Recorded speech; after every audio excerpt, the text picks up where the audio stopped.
నమస్కారం news vision కు స్వాగతం. ముందుగా ముఖ్య అంశాలు.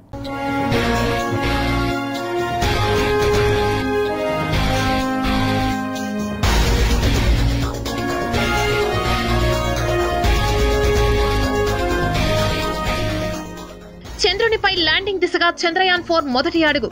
ఇస్రో చైర్మన్ సోమనాథ్ వెల్లడి.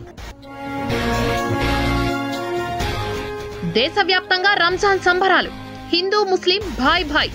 ముస్లిం సోదరులకు రంజాన్ శుభాకాంక్షలు తెలియజేసిన ముఖ్యమంత్రి జగన్.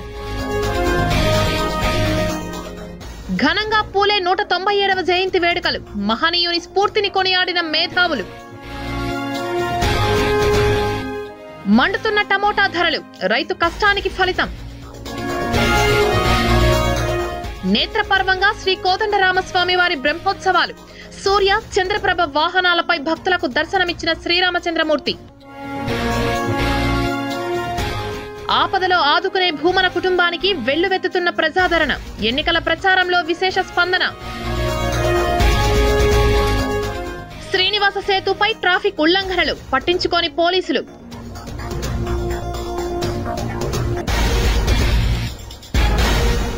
ఇక వార్తల్లోని వివరాలు చూద్దాం.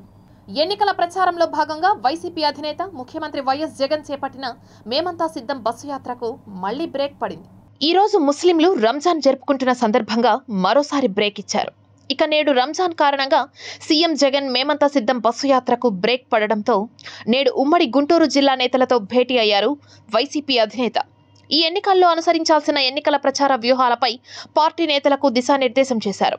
మరోవైపు రంజాన్ పండుగ నేపథ్యంలో ముస్లిం సోదరులు సోదరీమణులకు ఈద్ ముబారక్ చెప్పారు సీఎం జగన్మోహన్ రెడ్డి.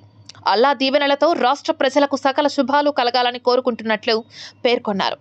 రంజాన్ సందర్భంగా దీక్షలు, ఉపవాసాలు, దైవారాధన, దాన ధర్మాలు, చెడును త్యజించడం, సాటి మానవులకు సేవ వంటి సత్కార్యాల ద్వారా అల్లా స్మరణలో తరించే ఈ రంజాన్ ఆంధ్రప్రదేశ్ రాష్ట్ర ప్రజలకు సుఖ సంతోషాలు కలిగించాలని ఆకాంక్షించారు. సామరస్యానికి, సుహృద్భావానికి, సర్వమానవ సమానత్వానికి, కరుణకు, దాతృత్వానికి ప్రతీక రంజాన్ అని పేర్కొన్నారు. పవిత్ర ఖురాన్ అవతరించిన ఈ మాసంలో కఠిన ఉపవాస దీక్షలకు రంజాన్ ఒక ముగింపు వేడుక. ఆ అల్లా దీవెనలతో ఆంధ్ర రాష్ట్ర ప్రజలకు సకల శుభాలు కలగాలని కోరుకుంటున్నట్లు పేర్కొన్నారు ఏపీ ముఖ్యమంత్రి వైసీపీ అధినేత వైఎస్ జగన్మోహన్ రెడ్డి. అలాగే శుక్రవారం 13వ రోజున యథావిధిగా మేమంతా సిద్ధం బస్సు యాత్ర కొనసాగనుంది. ఇంటర్ ఫలితాలను శుక్రవారం ఉదయం వెల్లడించనున్నారు. ఈ మేరకు ఇంటర్మీడియట్ విద్యా మండలి ఏర్పాట్లు చేసింది. సార్వత్రిక ఎన్నికల నేపథ్యంలో ప్రభుత్వం నిర్ణయం మేరకు ఇంటర్మీడియట్ పరీక్షలను మార్చి 1 నుంచి 20వ తేదీ వరకు నిర్వహించారు.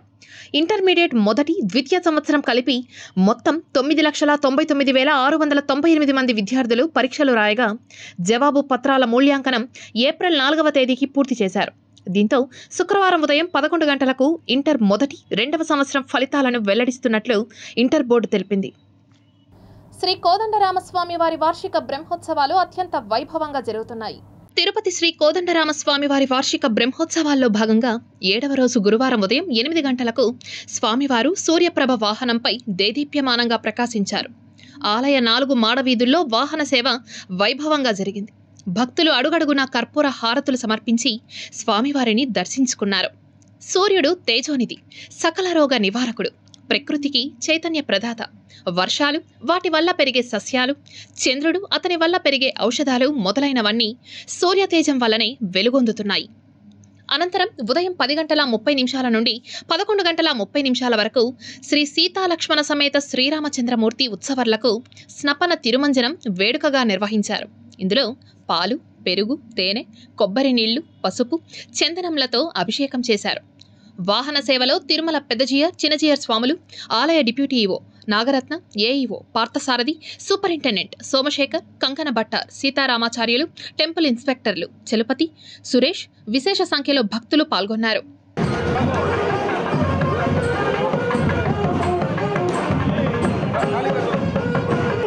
కొండ నాలుకకు మందేస్తే ఉన్న నాలుక ఊడిందన్న చందంగా తయారైంది తిరుపతిలో ట్రాఫిక్ పరిస్థితి. నగరంలో ట్రాఫిక్ నియంత్రణ కోసం నిర్మాణం చేసిన శ్రీనివాస సేతు వంతెన కొత్త సమస్యలు తెస్తోంది. తిరుపతిలో ట్రాఫిక్ నియంత్రణ కోసం టీటీడీ, తిరుపతి స్మార్ట్ సిటీ నిధులతో సంయుక్త ఆధ్వర్యంలో నిర్మాణం చేసిన శ్రీనివాస సేతు ఫ్లైఓవర్ కొత్త సమస్యలను తీసుకొస్తోంది. తిరుచానూరు మార్కెట్ యార్డ్ నుంచి కపిలతీర్థం నంది సర్కిల్ వరకు సుమారు 6.5 కిలోమీటర్ల మేర శ్రీనివాస సేతు వంతెనను నిర్మాణం చేశారు. ఈ వంతెనకు మార్గ మధ్యలో రామానుజ సర్కిల్ వద్ద ఒక ర్యాంపు, పూర్ణకుంభం సర్కిల్ వద్ద మరొక ర్యాంపు ఏర్పాటు చేశారు. అయితే బస్టాండ్ లోపలికి ఏర్పాటు చేసిన ర్యాంపు ద్వారా కేవలం ఆర్టీసీ బస్సులు మాత్రమే లోపలికి వెళ్లాల్సి ఉండగా ప్రైవేట్ వాహనాలు కూడా సెంట్రల్ బస్టాండ్ లోపలికి ప్రవేశించడం వల్ల ట్రాఫిక్కి తీవ్ర అంతరాయం కలుగుతోంది. మరోవైపు బస్టాండ్ లోపలికి ఆటోలు, జీపులు, మోటార్ సైకిళ్లు రావడం వలన బస్సుల రాకపోకలకు తీవ్ర అంతరాయం కలుగుతున్నాయి. ప్రయాణ హడావిడిలో ఉన్న ప్రయాణికులు తరచూ ప్రమాదాలకు గురవుతున్నారు. మార్కెట్ యార్డ్ వద్ద ఫ్లైఓవర్ ఎక్కిన వాహనదారులకు ఎడమవైపు దిగడానికి ఎక్కడా కూడా డౌన్ ర్యాంప్ లేకపోవడంతో వాహనదారులు వేరే గత్యంతరం లేక బస్టాండ్ లోపల డౌన్ ర్యాంప్ వద్ద దిగుతున్నారు. బస్టాండ్ లోపలికి కేవలం ఆర్టీసీ బస్సులు మాత్రమే వెళ్లాల్సి ఉంది. కానీ Jaishyam theatre road, group theatres, Peddakapu layout, TUDA road వైపు వెళ్లడానికి ఫ్లైఓవర్ ర్యాంపు లేదు. దీంతో వాహనదారులు బస్టాండ్లోకి వచ్చి ఆ తర్వాత బయటకు వెళ్తున్నారు. ప్రైవేట్ వాహనాలను బస్టాండ్ లోపలికి అనుమతించకుండా ట్రాఫిక్ పోలీసులు అప్పుడప్పుడు వాహనదారులకు చలానాలు కూడా వేస్తున్నారు. పోలీసులు లేని సమయంలో లోపలికి వచ్చే ప్రైవేట్ వాహనాలను నియంత్రించలేకపోతున్నారు. కొండ నాలుకకు మందేస్తే ఉన్న నాలుక ఊడిందన్నట్లుగా ఈ పరిస్థితికి అధికారులే పరిష్కారం చూపాలని ప్రజలు కోరుతున్నారు. బస్సులకు మాత్రమే లోపలికి రావాలా, కానీ ఇక్కడ ట్యాక్సీలు అలాగే కొన్ని ప్రైవేట్ వెహికల్ కూడా అక్కడ లోపలికి రావడం వల్ల చాలా ట్రాఫిక్ అనేది ఎక్కువైపోతూ ఉంది. అక్కడ ట్రాఫిక్ ఎక్కువైపోవడం వల్ల కొన్ని బస్సులు కూడా సకాలంలో వెళ్ళక అక్కడ ట్రాఫిక్ అనేది ఎక్కువ ఇబ్బంది పడుతున్నారు. వెహికల్ అక్కడే చిక్కుకొని చాలా ఇబ్బందులు కూడా పడుతున్నారు. ప్రయాణికులు అనేక ఇబ్బందులు పడుతున్నారు. అక్కడ పిల్లలు కూడా అక్కడ ఉండడం వల్ల అనేక ప్రమాదాలు కూడా జరుగుతున్నాయి. కాబట్టి అధికారులు వెంటనే స్పందించి అక్కడ ఒక సిబ్బందిని ఏర్పాటు చేయగలిగితే ఆ ట్రాఫిక్ నియంత్రణని మనం అరికట్టచ్చు. కాబట్టి తిరుపతిలో ఈ ట్రాఫిక్ సంస్థను నియంత్రించాలనేది నా యొక్క అభిప్రాయం. కలియుగ ప్రత్యక్ష దైవం శ్రీ వెంకటేశ్వర స్వామి కొలువైన దివ్యక్షేత్రం శేషాచలం. ఈ అటవీ ప్రాంతంలో అరుదైన వృక్ష సంపదతో పాటు వన్యప్రాణులకు నిలయంగా ఉంది. అయితే వేసవిలో ఉష్ణోగ్రతలు పెరుగుతుండటంతో శేషాచలం అటవీ ప్రాంతం సంరక్షణ అటు అటవీ శాఖ అధికారులకు ఇటు టీటీడీకి కత్తి మీద సాములా తయారవుతోంది. భానుడి ప్రకోపానికి ఉష్ణోగ్రతలు రోజురోజుకు పెరిగిపోతున్నాయి. వర్షాభావ పరిస్థితుల్లో ఉష్ణోగ్రతలు అమాంతం పెరిగిపోతున్నాయి. అడవుల్లోని వృక్షాలు, చెట్లు సైతం మలమలా మాడిపోయే పరిస్థితి కాగా వన్యప్రాణులకు నీరు దొరకని దుస్థితిలో ఉన్నాయి. ప్రస్తుతం వాటిని ఎలా రక్షించుకోవాలన్న ఆందోళన అటవీశాఖ అధికారులను వెంటాడుతోంది. ఫిబ్రవరి నుంచే శేషాచలంతో పాటు అక్కడక్కడ రక్షిత అడవుల్లో అగ్ని ప్రమాదాలు నమోదవడం కంటి మీద కునుకు లేకుండా చేస్తోంది. శేషాచలం సంరక్షణ బాధ్యత తిరుపతి వన్యప్రాణి డివిజన్ మీదనే ఎక్కువగా ఉంది. శేషాచలం అటవీ ప్రాంతం 3 జిల్లాల్లో విస్తరించి ఉంది. చిత్తూరు, కడప, అన్నమయ్య జిల్లాలు ఉన్నాయి. వీటి విస్తీర్ణం 4755.99 చదరపు కిలోమీటర్లుగా ఉంది. ఇందులో అత్యంత సున్నితమైన Seshachalam biosphere, SV national park, శాంక్చురీతో పాటు తిరుమల కూడా ఇందులో భాగమై ఉంది. అరుదైన వృక్షాలు, ఔషధ గుణాల మొక్కలు, అంతరించిపోతున్న వన్యజాతులకు కేంద్రం కాగా 2011లో శేషాచలంలో అడవులు బయోస్పియర్గా ప్రకటించారు. ఇంతటి విశిష్టత ఉన్న అడవులను అగ్ని ప్రమాదాల నుంచి రక్షించుకునేందుకు ప్రత్యేక వ్యవస్థ అంటూ లేకుండా పోయింది. ప్రధానంగా Chamala, SV national park, Balapalle రేంజ్ల పరిధిలో ఎక్కువ అటవీ ప్రాంతం ఉంది. ఇంత పెద్ద అటవీ ప్రాంతాన్ని 3 రేంజర్లు, సిబ్బంది మాత్రమే సంరక్షించాల్సి వస్తోంది. అత్యవసర పరిస్థితుల్లో వీరికి సహాయంగా యాంటీ పోచింగ్ విభాగం, ఫ్లయింగ్ స్క్వాడ్ పనిచేస్తాయి. టీటీడీ అటవీ విభాగం కూడా సహకారం అందిస్తుంది. 2013లో వర్షాలు కురవకపోవడం, వృక్షాలు ఎండిపోవడం, పెద్ద స్థాయిలో ఎండు ఆకు దిబ్బలు పేరుకుపోవడం, బోదగడ్డి ఎండిపోవడం వంటి కారణాలతో శేషాచలం అడవుల్లో భారీ అగ్ని ప్రమాదం సంభవించింది. వందల హెక్టార్ల అటవీ సంపద బూడిదైపోయింది. మంటలు శ్రీవారి ఆలయ పరిధి వరకు విస్తరించడంతో చివరకు కేంద్ర బలగాలు, ఎన్డీఆర్ఎఫ్ దళాలు రంగంలోకి దిగాల్సి వచ్చింది. హెలికాప్టర్లతో నీటిని కుమ్మరించి మంటలు అదుపులోకి తీసుకొచ్చారు. ఆ తరువాత చోటు చేసుకున్న పరిణామాల్లో భాగంగా శాటిలైట్ వ్యవస్థ ద్వారా అగ్ని ప్రమాదాలను గుర్తించే సదుపాయం, మంటలార్పే సిబ్బందికి ప్రత్యేక దుస్తులు, ప్రత్యేక సిలిండర్లు సమకూర్చుకున్నామని అధికారులు ప్రకటించారు. అయితే ఇప్పటికీ సిబ్బంది మంటలార్పేందుకు చెట్ల కొమ్మలనే ఉపయోగిస్తున్నారు. గతంలో అడవుల్లో మంటలను ఆర్పడానికి 150 మందిని ఫైర్ ప్రొటెక్షన్ వాచర్లను నియమించుకున్నారు. ప్రతి బీటు అధికారికి వైర్లెస్ సిస్టమ్ అందజేసి ఎక్కడ అగ్ని ప్రమాదం జరిగినా తక్షణం సిబ్బంది సంఘటనా స్థలానికి చేరుకోవడానికి అనువుగా వాహనాలను ఏర్పాటు చేసుకున్నారు. ప్రస్తుతం 50 మందిని వాచర్లుగా నియమించుకుంది. అగ్ని ప్రమాదాల నివారణకు ప్రత్యేకించి తీసుకున్న చర్యలంటూ ఏవీ లేవు. ఇప్పటికే శేషాచలం పరిధిలో 2 దఫాలుగా అగ్ని ప్రమాదం సంభవిస్తే మంటలు ఆర్పేందుకు చెట్ల కొమ్మలు, గోనె సంచలు ఉపయోగించడం దుస్థితికి అద్దం పడుతోంది. నిధులు లేక, అత్యాధునిక పరికరాలు, తగినంత సిబ్బందిని సమకూర్చుకోలేక ఇబ్బందులు పడుతున్నట్లుగా తెలుస్తోంది. చంద్రుడిపై మరిన్ని ప్రయోగాలకు సంబంధించి భారత అంతరిక్ష పరిశోధనా సంస్థ ఇస్రో చేపట్టిన చంద్రయాన్-4 మిషన్కు సంబంధించి చీఫ్ సోమనాథ్ కీలక అప్డేట్ ఇచ్చారు. చంద్రయాన్ ప్రోగ్రాం తదుపరి అభివృద్ధి దశలో ఉందని, ఈ విషయంలో మన దేశం గొప్ప పురోగతిని సాధిస్తోందని అన్నారు. విలేకరుల సమావేశంలో మాట్లాడిన సోమనాథ్, చంద్రయాన్-4 అనేది చంద్రయాన్ సిరీస్ కు కొనసాగింపుగా అభివృద్ధి దశలో ఉంది. 2040వ దశకం ప్రారంభంలో చంద్రునిపై ల్యాండింగ్ చేయాలనే లక్ష్యాన్ని ప్రభుత్వం నిర్దేశించిందని, ఇస్రో నిరంతరం దానిపై పనిచేస్తోందని ఆయన పేర్కొన్నారు. నిర్దేశించిన సమయానికి మనం చంద్రుడిపై అడుగు పెడతామని, ఇది జరిగేందుకు వివిధ రకాల పద్ధతిలో చంద్రుడి గురించి అన్వేషణ కొనసాగించాలని అన్నారు. ఈ దశలో చంద్రయాన్-4 మొదటి అడుగు చంద్రుడిపై క్రాఫ్ట్ అడుగు పెట్టాక అక్కడి నమూనాలను సేకరించి భూమిపైకి తీసుకురావడం దీని ప్రధాన ఉద్దేశమని అన్నారు. ఇదే సమయంలో రాకెట్, శాటిలైట్ ప్రాజెక్టుల నుంచి టెక్నాలజీ డెవలప్మెంట్ల వరకు ఇతర అనేక ప్రాజెక్టులపై కూడా ఇస్రో పనిచేస్తోందని సోమనాథ్ వివరించారు. భారత్ చేపట్టిన మరొక ప్రధాన మిషన్ గగన్యాన్. ఈ ప్రాజెక్టులో భాగంగా 2 లేదా 3 భూమి చుట్టూ దాదాపు 400 కిలోమీటర్లున్న వృత్తాకార కక్షలోకి తీసుకువెళ్తారు. 1 నుంచి 3 రోజుల పాటు వారిని అక్కడే ఉంచి తిరిగి భూమి మీదకు తీసుకొస్తారు. కక్షలోకి వెళ్లిన వారిని తిరిగి తీసుకొచ్చే క్రమంలో భారతీయ సముద్ర జలాల్లో ల్యాండ్ చేస్తారు. గత కొంతకాలంగా రైతులకు కన్నీళ్లు పెట్టించిన టమోటా ధరలు ప్రస్తుతం కాసుల పంటను కురిపిస్తోంది.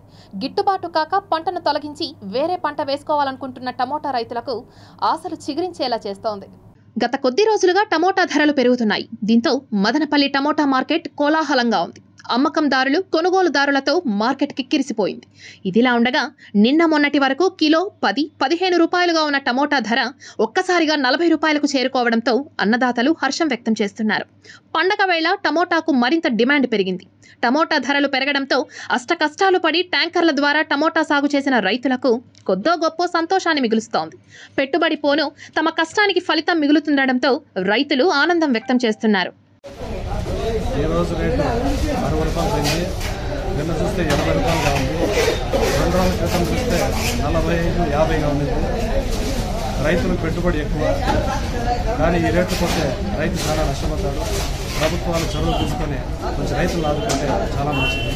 రైతులు సాయం ఈ రేట్లు పోతే రైతులు చెప్పుకోవాలి, పెట్టుబడులు ఎక్కువ, రైతులు ఆదుకోవాలి, ప్రభుత్వాలు ముందుకు రావాలి.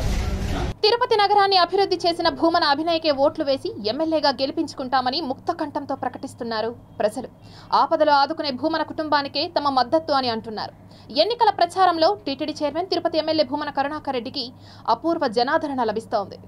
TTD chairman Tirupati MLA Bhumana Karunakar Reddy గురువారం ఉదయం స్థానిక 2వ డివిజన్లో ఆ డివిజన్ కార్పొరేటర్ అజయ్ ఉమాయాదవ్ ఆధ్వర్యంలో ఇంటింటా ఎన్నికల ప్రచారం నిర్వహించారు.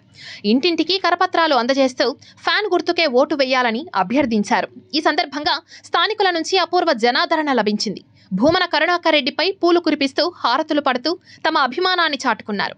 ఫ్యాన్ గుర్తుకే ఓట్లు వేసి వైఎస్ఆర్సీపీ తిరుపతి ఎమ్మెల్యే అభ్యర్థి భూమన అభినయ్ రెడ్డిని ఆశీర్వదించాలన్న భూమన కరుణాకర్ రెడ్డి అభ్యర్థన మేరకు స్పందిస్తూ తిరుపతితో పాటు తమ ప్రాంతాన్ని అన్ని విధాలా అభివృద్ధి చేసిన భూమన అభినయ్ రెడ్డికే తాము ఓట్లు వేసి ఎమ్మెల్యేగా గెలిపించుకుంటామని ముక్త కంఠంతో ప్రకటించారు. ఆపదలో ఆదుకునే భూమన కుటుంబానికే ఎల్లవేళలా తాము మద్దతు ఇస్తామని అన్నారు. పేదల పక్షాన యుద్ధం చేస్తున్న వైఎస్ జగన్మోహన్ రెడ్డిని మళ్లీ ముఖ్యమంత్రిని చేసుకుంటామని ప్రజలు హామీ ఇచ్చారు. పెత్తందారుల వైపు కొమ్ము కాస్తున్న చంద్రబాబు, పవన్ కళ్యాణ్ కూటమిని చిత్తుగా ఓడిస్తామని స్పష్టం చేశారు. తిరుమలలో శ్రీవారిని దర్జాగా దర్శించుకునేందుకు ఓ నకిలీ ఐఏఎస్ చేసిన ప్రయత్నాలను టీటీడీ అడ్డుకుంది. వివరాల్లోకి వెళితే నరసింహారావు అనే ఓ వ్యక్తి నకిలీ ఐఏఎస్గా అవతారమెత్తి గురువారం స్వామివారి దర్శనం కోసం తిరుమలకు చేరుకున్నాడు. తాను ఐఏఎస్ అధికారినంటూ టీటీడీ ఈవో కార్యాలయంలో సిఫార్సు లేఖను అందించాడు. తాను జాయింట్ సెక్రటరీగా పనిచేస్తున్నానని బుకాయించాడు. లేఖను క్షుణ్ణంగా పరిశీలించిన ఈవో కార్యాలయ అధికారులు అనుమానించి అతనిపై ప్రశ్నల వర్షం కురిపించారు. దీంతో అతని నుంచి సరైన సమాధానం రాకపోవడంతో విజిలెన్స్ అధికారులకు ఆయనను అప్పగించారు. వారి విచారణలో నకిలీ ఐఏఎస్గా తేలడంతో అదుపులోకి తీసుకుని పోలీసులకు సమాచారం అందజేశారు. పోలీసులు అతనిపై కేసు నమోదు చేసి దర్యాప్తు చేస్తున్నారు. చిత్తూరు జిల్లా పలమనేరు నియోజకవర్గంలో వైసీపీ రీజనల్ కోఆర్డినేటర్ రాష్ట్ర మంత్రి పెద్దిరెడ్డి రామచంద్రారెడ్డి పర్యటించారు. పెద్ద పంజాని మండలం వైఎస్ఆర్సీపీ ఆత్మీయ సమావేశం జరిగింది. ఈ సమావేశానికి ముఖ్య అతిథిగా మంత్రి పెద్దిరెడ్డి రామచంద్రారెడ్డి హాజరయ్యారు. 2024 ఎన్నికలు ప్రతిష్టాత్మకమైన ఎన్నికలని, ఈ ఎన్నికల్లో వైసీపీ అభ్యర్థులను అఖండ మెజారిటీతో గెలిపించాలని మంత్రి కోరారు. ఈ కార్యక్రమంలో ZP chairman Govindappa Srinivasulu, Chittoor MP Reddappa, Palamaner MLA Venkategowda, ఇతర ముఖ్య నాయకులు పాల్గొన్నారు. చాలా ఇబ్బందులు పడింది మన ప్రభుత్వం కూడా. అయినా కూడా ఇచ్చిన తేదీల ప్రకారం అన్ని సంక్షేమ పథకాలు అమలు చేసిన గొప్ప నేత మన నాయకుడు జగన్మోహన్ రెడ్డి గారు. ఈరోజు మనం మన కార్యకర్తలు మన నాయకులు ధైర్యంగా అందరి ఇళ్లకు పోయి ఓట్లు అడిగే పరిస్థితి ఉంది. అయ్యా మీకు మేము పనిచేస్తాం, మేము కులం చూడలేదు, మతం చూడలేదు, మీరు కనీసం ఏ పార్టీకి ఓట్లు వేస్తారనేది కూడా చూడలేదు. మేము చూసిందంతా కేవలం పేదరికాన్ని ఒక కొలబద్దగా తీసుకొని అన్ని సంక్షేమ పథకాలు అమలు చేశారు. మా ఓట్లు వేయండి తెలుగుదేశం పార్టీ వారికి కూడా పోయారు.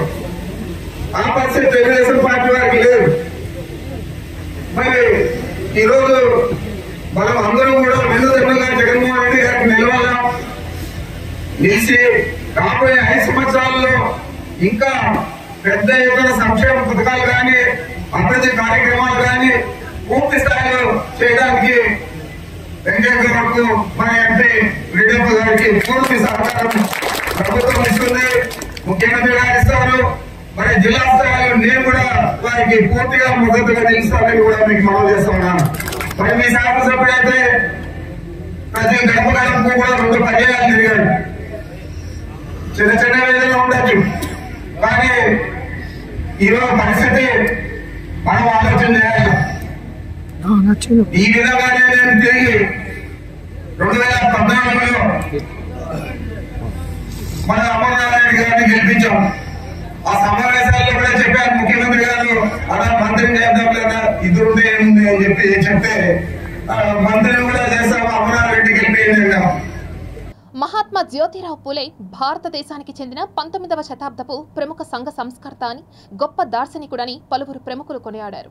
భారతదేశంలోని కుల నిబంధనలకు కట్టుబాట్లకు వ్యతిరేకంగా ఉద్యమానికి నాయకత్వం వహించారని గుర్తు చేసుకున్నారు. అణగారిపోయినటువంటి పేద ప్రజల వర్గాల కులాల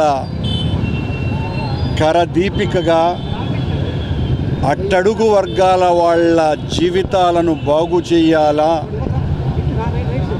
శ్రమతోనే సమాజం నిర్మించబడ్డది, శ్రామికులే నాగరికతను సృష్టించినారు, మానవుడు ఇంత ఎదిగినాడు అనంటే శ్రమజీవులైనటువంటి వృత్తి కళాకారులు చేతి వృత్తులతో జీవనాన్ని సాగించినటువంటి బలహీన వర్గాల వాళ్ళే భూమిక పోషించి ఆధునిక భారత నిర్మాతలైనటువంటి ఈ నిమ్న కులాలకు అగ్రకులాలు చేస్తున్నటువంటి దాష్టీకానికి వ్యతిరేకంగా ఒక గొప్ప వెలుగు రవ్వ మహాత్మా జ్యోతిరావు పూలే రూపంలో ఆవిర్భవించింది. ఎందుకంటే ఆ కాలంలోనే మహిళలు కూడా విద్యావంతులు కావాలి, అప్పుడే కుటుంబాలు బాగుపడతాయి అనేసి జ్యోతిరావు పూలే గారు కానీ వైఫ్ సావిత్రి పూలే కానీ అప్పట్లోనే మహిళల కోసం కళాశాలలు విద్యా సంస్థలను ఏర్పాటు చేసి ఆ సంస్కరణలు దిశగా వాళ్ళు ఎంతో కృషి చేసినందుకు మనం ఆ ఫలితాన్ని ఇప్పుడు ఈ తరం వాళ్ళు అనుభవిస్తున్నాము.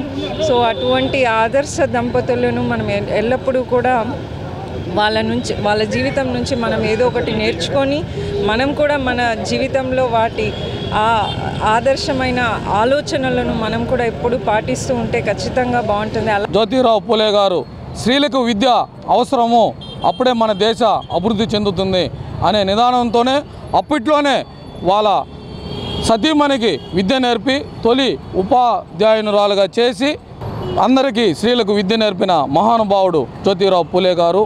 ఆయన జయంతిని ఈరోజు ఘనంగా జరుపుకుంటున్నాము. ముఖ్యంగా మహాత్మా జ్యోతిరావు పూలే గారు అంటరానితనాన్ని పూర్తిగా నిరోధించిన మహానుభావుడు జ్యోతిరావు పూలే గారు. డాక్టర్ బిఆర్ అంబేద్కర్ ఏ విధంగా అయితే చట్టం చేసి బడుగు బలహీన వర్గాలకు అవకాశాలు కల్పించారో ఈయనకే అంబేద్కర్ గారికే స్ఫూర్తిగా ఉండి ఆయన ఆశయ సాధనలో మహాత్మా జ్యోతిరావు గారి పూలే ఆశయ సాధనలో అంబేద్కర్ గారు గురువుగా ఈరోజు పూలే గారిని పరిగణిస్తున్నారు. అంబేద్కర్ గారు చెప్పిన విధంగా ఒక పూలే గారే కాదు, ఆయన 3 గురువులు ఆయన ప్రభావితం చేస్తే, గౌతమ్ బుద్ధ అయితేనేమి, కబీర్ అయితేనేమి, మహాత్మా జ్యోతిరావు పూలే అయితే వీళ్ళందరూ కూడా ఆయనని ప్రభావితం చేశారు. ఉపాధ్యాయులుగా ఈ దేశానికి కూడా పనిచేయడం జరిగింది. సో ఈ మహానుభావుల యొక్క ఆదర్శాన్ని అలాగే ఎవరో కాదు, సాక్షాత్ బిఆర్ అంబేద్కర్ గారు, మహాత్మా గాంధీ గారే గురువుగా ప్రకటించుకున్నారు మహాత్మా జ్యోతిరావు పూలేని. సో ఆయన జయంతి వేడుకలను ఈరోజు రాష్ట్ర వ్యాప్తంగా జరుపుకుంటున్నాం. ఈరోజు సెలవు దినం ప్రకటించాలని గత కొన్ని సంవత్సరాలుగా రాష్ట్ర ప్రభుత్వాన్ని డిమాండ్ చేస్తున్నాము. పవిత్ర రంజాన్ పండుగను పురస్కరించుకొని ముస్లిం సోదరులు భక్తి శ్రద్ధలతో ప్రార్థనలు చేశారు. ప్రపంచవ్యాప్తంగా ఉన్న ముస్లింలకు ఈద్ ఉల్ ఫితర్ పండుగ అంటే ఓ ప్రత్యేకత, ప్రాముఖ్యత ఉంది. రంజాన్ మాసం పూర్తయిన తరువాత షవ్వాల్ నెల మొదటి తేదీన ఈద్ ఉల్ ఫితర్ పండుగ జరుపుకుంటారు.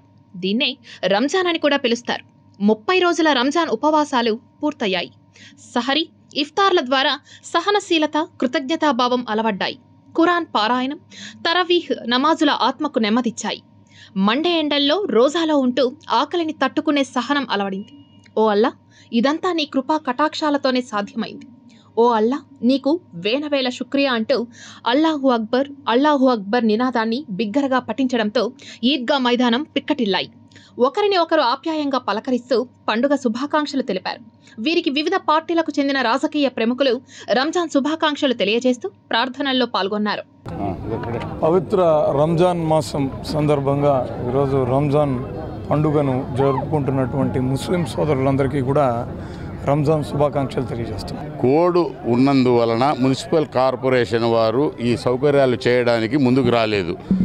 ఆ విషయాన్ని భూమన కుటుంబం దృష్టికి తీసుకువెళ్ళగా ఇక్కడ చేసిన ప్రతి సౌకర్యాన్ని, ప్రతి రూపాయిని ఆయన సొంత ఖర్చులతో ముస్లింల కోసం ఈ ఏర్పాట్లు చేయడం జరిగింది. ముస్లింలు సజావుగా నమాజు చేసుకునే విధంగా ఆయన సౌకర్యాలు చేయడం జరిగిందని కూడా ఈ సందర్భంగా ముస్లిం సోదరులందరికీ తెలియజేసుకుంటూ, ఈరోజు పవిత్రమైన రంజాన్ మాసం పూర్తయిన శుభ సందర్భంలో ఈద్ ఉల్ ఫితర్ నమాజ్ చేసుకునే సమయాన్ని అన్ని సహకరించి చేకూరించిన వారికి హృదయపూర్వక ధన్యవాదాలు, కృతజ్ఞతలు కూడా. భూమన కుటుంబం, వారి అనుచరులు ఈరోజు ఈ సహాయం చేశారు. వారికి తిరిగి మేము కూడా ఖచ్చితంగా రుణపడి ఉంటాం. సృష్టిలోని సకల జీవరాశులకు ప్రాణం పోసేది సృష్టికర్త బ్రహ్మ అయితే, పాసాయానికే ప్రాణం పోసి అపర బ్రహ్మలవుతున్నారు వీరు. ఎవరు వీరు, ఏమిటా కదా ఒకసారి చూద్దాం. ప్రస్తుతం మనం చూస్తున్న విజువల్స్ తిరుపతి శ్రీవారి పాదాల చెంత ఉన్న అలిపిరిలోని శ్రీ వెంకటేశ్వర సాంప్రదాయ శిల్ప కళాశాల. భారతీయ సంస్కృతి, సాంప్రదాయాలను, వాస్తు నిర్మాణం, శిల్పకళ, చెక్కబొమ్మల తయారీ, కలంకారీ, పెయింటింగ్ వంటి కళలను టీటీడీ గుర్తించి ప్రోత్సహిస్తోంది. టీటీడీ శిల్ప కళాశాలను 1960లో ప్రారంభించారు. 6 దశాబ్దాలుగా ఈ ప్రతిష్టాత్మక సంస్థ నుంచి వేలాది మంది విద్యార్థులు 4 ఏళ్ల కోర్సును పూర్తి చేసి వివిధ రంగాలలో స్థిరపడి అద్భుతంగా రాణిస్తున్నారు. ఇంతటి గొప్ప సంస్థ ఎందరో కళాకారులను ప్రపంచానికి అందిస్తోంది. ప్రస్తుతం ఈ కళాశాలలో 800 మంది విద్యార్థులు విద్యను అభ్యసిస్తున్నారు. భావి తరాలకు సుసంపన్నమైన ఆలయ సంస్కృతిని, శిల్ప సంపదను అందించేందుకు కృషి చేస్తున్నారు. శిల్ప కళాశాల విద్యార్థులు కళా నైపుణ్యాలను పెంపొందించుకొని అవకాశాలను అందిపుచ్చుకుంటున్నారు. భారతదేశం కళల కానాచి అని, దక్షిణ భారతదేశంలోని ఆలయాల్లో అపారమైన శిల్పకళ ఉందని టీటీడీ విద్యాసంస్థల విద్యాశాఖ అధికారి భాస్కర్ రెడ్డి తెలిపారు. పల్లవులు, చోళులు, విజయనగర రాజుల కాలంలో అమూల్యమైన శిల్ప సంపద లభించిందని అన్నారు. వాటి నుంచి ఎంతో నేర్చుకోవచ్చని చెప్పారు. శిల్పకళ అంతరించిపోతుందనే ఆందోళన ఉండేదని, దాన్ని పోగొట్టాల్సిన బాధ్యత విద్యార్థులపై ఉందని స్పష్టం చేశారు ఆయన. తిరుమల తిరుపతి దేవస్థానం ఆధ్వర్యంలో నడుస్తున్న శ్రీ వెంకటేశ్వర సాంప్రదాయ ఆలయ శిల్ప కళాశాలలో డిప్లొమా, సర్టిఫికేట్ కోర్సులలో ప్రవేశాలకు అర్హులైన విద్యార్థులకు అవకాశం కల్పిస్తున్నట్లుగా చెప్పారు. డిప్లొమా కోర్సులలో చేరిన విద్యార్థులకు 1 లక్ష రూపాయల చొప్పున బ్యాంకులో డిపాజిట్ చేసి ఉత్తీర్ణత సాధించిన అనంతరం నిబంధనలకు లోబడి వడ్డీతో విద్యార్థులకు చెల్లిస్తున్నట్లు వివరించారు.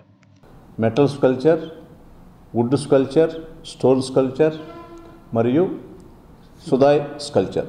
సో వీటిల్లో స్టూడెంట్స్ 4 ఇయర్స్ కోర్సులో మొదటగా ఈ కోర్సులో జాయిన్ అయినటువంటి విద్యార్థులకు 1 లక్ష రూపాయలు ఫైనాన్షియల్ అసిస్టెంట్స్ బ్యాంకులో డిపాజిట్ చేయడం జరుగుతుంది. 4 ఇయర్స్ తర్వాత ఇంట్రెస్ట్తో సహా తిరిగి వాళ్లకు మనం అందించడం వల్ల తిరిగి వాళ్ళు సెటిల్ కావడానికి, లైఫ్లో సెటిల్ కావడానికి ఇది చాలా ఉపయోగకరంగా ఉంటుంది. తర్వాత ఒక 2 ఇయర్స్ కోర్స్ అయినటువంటి మన కలంకారీకి మాత్రము అది కూడా 1 ఇయర్ 2 years కోర్సు. ఫస్ట్లో జాయిన్ అయినప్పుడు ఒక 1 lakh డిపాజిట్ చేయడం జరుగుతుంది. 2 years తర్వాత వరకు అది లాస్ట్ ఇయరే మనం ప్రవేశపెట్టడం జరిగింది. సో వీటన్నిటికీ అదనంగా మనం ఈవినింగ్ కోర్సెస్ అనేది కూడా మనం ఇప్పుడు స్థాపించాం. తిరుమల శ్రీవారిని గీతాంజలి మూవీ టీం దర్శించి మొక్కులు చెల్లించుకున్నారు. శ్రీవారి నైవేద్య విరామ సమయంలో గీతాంజలి మూవీ టీం శ్రీవారిని దర్శించుకున్నారు. వీరికి రంగనాయకుల మండపంలో వేద పండితులు వేద ఆశీర్వచనాలు చేసి స్వామివారి తీర్థ ప్రసాదాలను అందించారు. అనంతరం వీరు ఆలయం వెలుపల మీడియాతో మాట్లాడారు. కస్తూరిబా గాంధీ 155వ జయంతిని పురస్కరించుకొని వారికి ఘన నివాళులు అర్పించి వారి సేవలను కొనియాడారు డాక్టర్ పిసి రాయుడు. తిరుపతి గాంధీ రోడ్లోని పీసీఆర్ కార్యాలయంలో ఏర్పాటు చేసిన కస్తూరిబా గాంధీ 155వ జయంతిని పురస్కరించుకొని ఆమె చిత్రపటానికి పుష్పాంజలి ఘటించి ఘన నివాళులర్పించారు. కేక్ను కట్ చేసి జయంతి వేడుకలను జరుపుకున్నారు. ఈ సందర్భంగా Kasturba Gandhi trust chairman PC Rayulu మాట్లాడుతూ ఆమె 62 సంవత్సరాల పాటు గాంధీతో కలిసి జీవించిందని, దక్షిణాఫ్రికా ప్రవాస భారతీయుల జీవన పోరాటంలోనూ భారత స్వాతంత్రోద్యమంలోనూ పాల్గొని నిర్బంధాలను కలిసి ఎదుర్కొన్నదని, ఆమె సేవలు చిరస్మరణీయమని, ఆశయ సాధనకు ప్రతి ఒక్కరూ కృషి చేయాలని ఈ సందర్భంగా వారు పిలుపునిచ్చారు. పేదలు అక్కడక్కడ ఆగిపోతే వాళ్ళందరికీ కూడా వాళ్ళ అకౌంట్లలో డబ్బులు వేసి వాళ్ళ ఇంటి చేర్చే కార్యక్రమం చేశారు. కాబట్టి ఇంకా చెప్పుకుంటే ఎన్నో ఉన్నాయి. మా కస్తూర్బా గాంధీ ట్రస్ట్కి గిన్నిస్ బుక్లో రికార్డులో ఒక రికార్డ్ చేయించాం. గాంధీ గారి చిత్రపటాన్ని పెన్సిల్ డ్రాయింగ్తో వేసి. కాబట్టి ఇటువంటి ఎన్నో కార్యక్రమాలు ఇంకా కూడా ముందు చేస్తామని చెప్పి ఈ యొక్క గాంధీ గారికి మా కస్తూర్బా గాంధీ గారి బర్త్డే సందర్భంగా 155 సంవత్సరాలు అయింది ఆ పుట్టినరోజు. ఇంకా కూడా ఎన్నో సంవత్సరాలు ముందుకు తీసుకెళ్లాలనే ఉద్దేశంతో ఈ ట్రస్ట్ మా డైరెక్టర్స్ వాళ్ళందరూ కూడా వచ్చారు. కస్తూరి గాంధీబాయి గారు ఆదర్శంగా ప్రతి ఒక్క మహిళ ప్రతి ఒక్క ఉద్యమంలో కానీ అలాగే రాజకీయంగా కానీ సోషల్ సర్వీస్లో కానీ అన్నిట్లో ముందుండాలని చెప్పి ఒక మంచి మెసేజ్ ఎలాగైతే ఇచ్చారో గాంధీ తాత గారు వెన్నంటూ ఉండి స్వాతంత్ర ఉద్యమంలో ఆమె పాత్ర చాలా ఎక్కువగా ప్రోత్సహించి ఈరోజు మనకి స్వాతంత్రంగా ఈరోజు మనం అన్ని రంగాల్లో రాణిస్తున్నామంటే ఆ రోజు వాళ్ళు పడినటువంటి కృషి మనందరం ఈరోజు వాళ్ళు తెచ్చిపెట్టినటువంటి ఫలాలు మనందరం పంచుకొని. ఇక సిటీ ఎక్స్ప్రెస్ వార్తలు చూద్దాం. ఆంధ్రప్రదేశ్ విద్యుత్ ఎంప్లాయీస్ యూనియన్ తిరుపతి సర్కిల్ కార్యాలయం అర్బన్ రూరల్ డివిజన్ల నూతన కార్యవర్గాన్ని ఏకగ్రీవంగా ఎన్నుకున్నట్లు ఆ యూనియన్ డిస్కమ్ కార్యదర్శి దేవేంద్ర రెడ్డి తెలిపారు. టెలికాం కాలనీలోని 1104 యూనియన్ కార్యాలయంలో బుధవారం 3 డివిజన్ల సర్వసభ్య సమావేశం నిర్వహించారు. అనంతరం నూతన కార్యవర్గాన్ని ప్రకటించారు. తిరుపతి టౌన్ డివిజన్ అధ్యక్షుడిగా దామోదర రెడ్డి, కార్యదర్శిగా వెలకటూరి గోపి, వర్కింగ్ ప్రెసిడెంట్గా మహదేవరెడ్డి ఎన్నికయ్యారని వెల్లడించారు. Tirupati gold jewellery and silver merchants association సమాచారం మేరకు తిరుపతి లోకల్ బులియన్ మార్కెట్లో బంగారం, వెండి ధరలు ఇలా ఉంటాయి. 24 క్యారెట్ల అపరంజి బంగారం 10 గ్రాముల ధర 73,800 రూపాయలు. 22 క్యారెట్ల బంగారం 1 గ్రాము ధర 6,592 రూపాయలు. వెండి 1 కేజీ ధర 85,200 రూపాయలు. రీటైల్ వెండి 1 గ్రాము ధర 87 రూపాయల 20 పైసలుగా ఉంటుంది. వార్తలు ముగించే ముందు ముఖ్యాంశాలు మరోసారి చూద్దాం.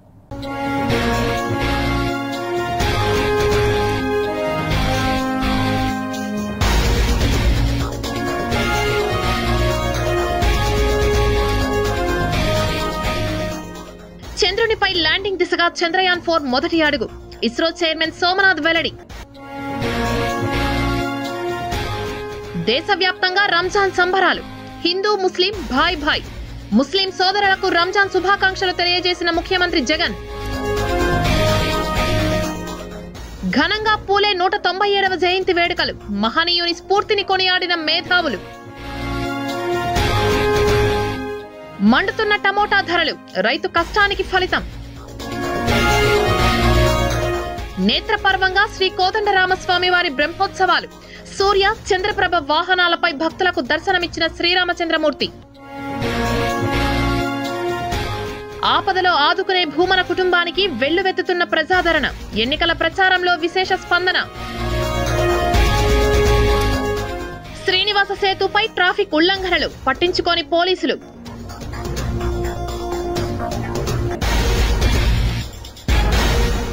ఈ వార్తలు ఇంతటితో సమాప్తం. సమగ్ర సమాచారంతో న్యూస్ విజన్లో మళ్ళీ కలుద్దాం. అంతవరకు సెలవు. నమస్కారం.